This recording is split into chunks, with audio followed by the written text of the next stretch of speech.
5 habits that's messing with your digestive system. Next one, late night meal. നിങ്ങൾ night bed ടൈമിനടുത്ത് ഭക്ഷണം കഴിക്കുന്ന വ്യക്തിയാണെങ്കിൽ dinner ആവട്ടെ സ്നാക്സ് ആയിട്ട് കഴിക്കുന്ന വ്യക്തിയാണെങ്കിൽ അത് അവോയ്ഡ് ചെയ്യാൻ ശ്രമിക്കാൻ നോക്കുക. കാരണം നിങ്ങൾ നൈറ്റ് ഉറങ്ങുമ്പോൾ നിങ്ങൾ പ്രോപ്പർ സ്ലീപ്പിന് നിങ്ങൾ ബോഡി റിക്കവറിക്ക് വേണ്ടി കൂടി എനർജി കൊടുക്കുന്നത്. അതുപോലെ ബോഡിൻ്റെ സൈക്കിൾ നടക്കുന്നത് ആഫ്റ്റർ സൺസെറ്റിന് ഏറ്റവും നമ്മൾ ബോഡി ഡൈജസ്റ്റ് ചെയ്യാൻ കുറച്ച് ടൈം എടുക്കും. എസ്പെഷ്യലി നിങ്ങൾ ബെഡ് ടൈം എടുത്ത് കൺസ്യൂം ചെയ്യുകയാണെങ്കിൽ ഇത് ഡിഫിക്കൽട്ട് ആയിരിക്കും. സോ ഇതുപോലെ ഡെയിലി കൺസ്യൂം ചെയ്യുന്ന വ്യക്തിയാണെങ്കിൽ ഇത് നിങ്ങൾ ഡൈജസ്റ്റിനെ മെസ്സപ്പ് ചെയ്യാൻ ചാൻസ് ഉണ്ട്. സോ വാട്ട്സ്ആപ്പ് സൊല്യൂഷൻ ബെഡ് ടൈമിന് മുന്നേ 2 മണിക്കൂറിന് മുന്നേ ഭക്ഷണം കഴിക്കാൻ ശ്രമിക്കാൻ നോക്കാം. സോ ഇത് നിങ്ങളെ ഡൈജഷൻ ടൈം കൊടുക്കുകയും ചെയ്യും. അതുപോലെ ഉറങ്ങുമ്പോൾ നിങ്ങളുടെ ബോഡിക്ക് ആവശ്യം റിക്കവറിക്ക് എനർജി കണ്ടെത്താൻ കഴിയും. And second one, not chewing enough. അതായത് നല്ലതിലേക്ക് ചമക്കുന്നില്ല. നമ്മൾ പലരും ഭക്ഷണം കഴിക്കുമ്പോൾ പെട്ടെന്ന് തന്നെ ഭക്ഷണം കഴിച്ച് എണീച്ച് പോകാൻ നോക്കുന്ന വ്യക്തിയാണ്. ഈ നേരത്തെ പ്രോപ്പറായി ചമക്കാൻ നമ്മൾ ശ്രമിക്കില്ല. ഇത് നിങ്ങൾ ഡൈജഷൻ നല്ല ബാധിക്കും. കാരണം തൊള്ള നിന്നുകൊണ്ട് പരമാവധി ഭക്ഷണത്തെ ചവച്ച് ആമാശയത്തിലേക്ക് വന്നാൽ അവർ ഡൈജഷന് ഹെൽപ്പാക്കാൻ ഒരുപാട് ഹെൽപ്ഫുള്ളാണ്. സോ ഒരുപാട് സ്റ്റഡീസ് പറഞ്ഞത് കഴിയുകയാണെങ്കിൽ 22 ടൈമെങ്കിലും നിങ്ങൾ കഴിക്കുന്ന ഭക്ഷണം ചമക്കാൻ ശ്രമിക്കാൻ നോക്കുക. സോ അങ്ങനെ നോക്കുമ്പോൾ ഇത്ര ടൈമൊക്കെ തീരാൻ വേണ്ടി next make sure U chewing enough. നിങ്ങൾ കഴിക്കുന്ന ഭക്ഷണം പരമാവധി ചമച്ചിന് ഉറപ്പിട്ട് ശ്രമിക്കാൻ നോക്കുക. എന്നിട്ട് മാത്രമേ അടുത്തേക്ക് കടന്നാൽ മതി. Third one, stress eating. തിരക്ക് പിടിച്ചുകൊണ്ട് സ്ട്രെസ് വെച്ചുകൊണ്ട് ഒരുപാട് പേര് ഭക്ഷണം കൂട്ടുന്നുണ്ട്.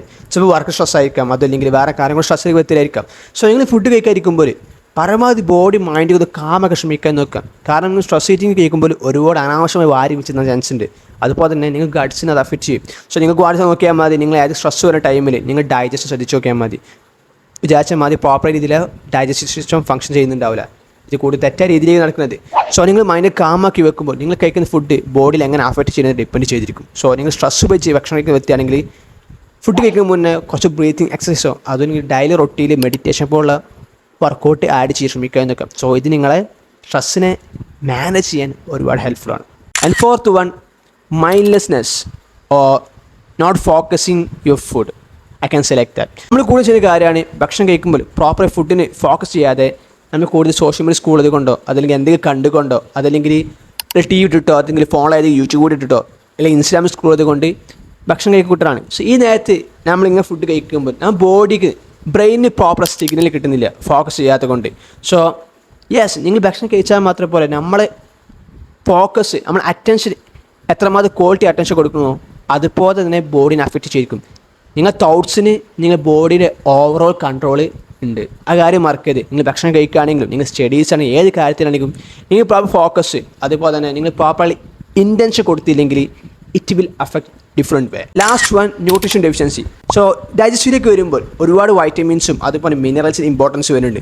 സോ അതിൽ ഏറ്റവും കൂടുതൽ ഇമ്പോർട്ടൻറ്റ് വൈറ്റമിനാണ് vitamin B1 vitamin B3. So ഇതിൻ്റെ ഡെഫിഷ്യൻസി നിങ്ങൾ ഡൈജസ്റ്റീവിനെ ബാധിക്കാൻ ചാൻസ് ഉണ്ട്. സോ ഒരുപാട് സ്റ്റഡീസ് ഉണ്ട്. അതുപോലെ അയണും സിങ്കിൻ്റെ ഇമ്പോർട്ടൻറ്റ് വളരാൻ ഡൈജസ്റ്റീവിലേക്ക് വരുമ്പോൾ. സോ ഇതിപ്പോൾ ഡെഫിഷ്യൻസി ഫേസിന് വ്യക്തിയാണെങ്കിൽ നിങ്ങൾ എന്ത് ചെയ്യുക, അത് റീപ്ലേസ് ചെയ്യാൻ വേണ്ടി സപ്ലിമെൻറ്റ്സോ അതല്ലെങ്കിൽ അതിനനുസരിച്ച് ഫുഡ് ആഡ് ചെയ്യാൻ ശ്രമിക്കാൻ നോക്കാം. നിങ്ങൾ ഡെഫിഷ്യൻസി ഉണ്ടോ അറിയാൻ വേണ്ടി നിങ്ങൾ എന്ത് ചെയ്യുക, ബ്ലഡ് ടെസ്റ്റ് നടത്തിയാൽ അറിയാൻ കഴിയും. ഹോസ്പിറ്റലിൽ പോയിട്ട് ബ്ലഡ് ടെസ്റ്റ് എടുത്താൽ അറിയാൻ കഴിയുന്ന കാര്യമാണ്. സോ നിങ്ങൾ ഡൈജസ്റ്റീവ് ഇഷ്യൂ ഫേസിന് വ്യക്തിയാണെങ്കിൽ ജസ്റ്റ് എന്ത് ചെയ്യുക, ഹോസ്പിറ്റലിൽ പോയിക്കൊണ്ട് ബ്ലഡ് ടെസ്റ്റ് നടത്താം. എന്നിട്ട് ഏതൊക്കെ വൈറ്റമിൻസാണ് ഡെഫിഷ്യൻസി വരുന്നത് അത് റീപ്ലേസ് ചെയ്യാൻ ശ്രമിക്കാൻ നോക്കുക. സപ്ലിമെൻറ്റ്സോ അതല്ലെങ്കിൽ സിമ്പിളായിക്കൊണ്ട് ഫുഡ് വെച്ച് റീപ്ലേസ് ചെയ്യാൻ ശ്രമിക്കാൻ നോക്കുക. So stay safe, stay healthy.